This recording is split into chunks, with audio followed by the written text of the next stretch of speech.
Сәлеметсіздер ме оқушылар? Бүгінгі жаңа сабақ 43-ші сабақ. Жер астында қала бар. Алтын мүйізді киік. Ертегі. Ертеде Бұлдымерген деген атақты аңшы болыпты. Ол өзі мерген болыпты. Әрі қарулы, ақылды, ержүрек адам болыпты. Бір күні ол аңға шығады. Орманды, тауды аралайды. Бір кезде шаршап, бір ағаштың көлеңкесіне келіп демалып отырады. Бір кезде қараса, бұлақтың арғы жағасында, үлкен жартастың түбінде бір киік жайылып жүр екен.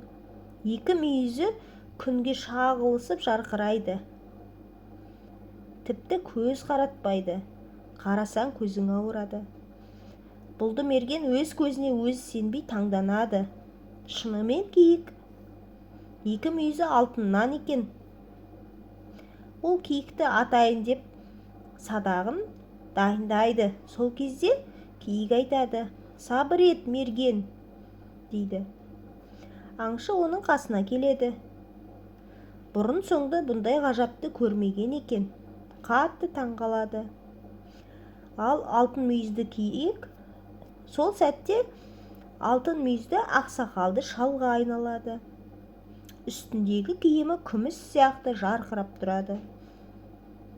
Ал екі алтын мүйізі сол қалпында қалады. Бұлдымерген ештеңе демей ғажайыпқа таңдана қарап тұрады. Ата айтады: "Осы тауда Бұлдымерген деген атақты аңшы бар екен. Соны іздеп шығып едім. Білмейсің бе балам?" дейді. "Оу, отағасы, ендеше сол Бұлдымерген деген мен боламын", дейді аңшы. Ата айтады: "Рұқсат болса балам, сені іздеп шыққан шаруамды айтайын", дейді. "Айтыңыз". "Менің балам жер асты елінің ханы еді. Мен соның туған әкесімін". Оқушылар, ертегінің жалғасын келесі сабақта тыңдайтын боласыздар. Сабақ сіздерге ұнады ма? Суретті әдебиет каналына тіркеліп, достарымызды шақырайық.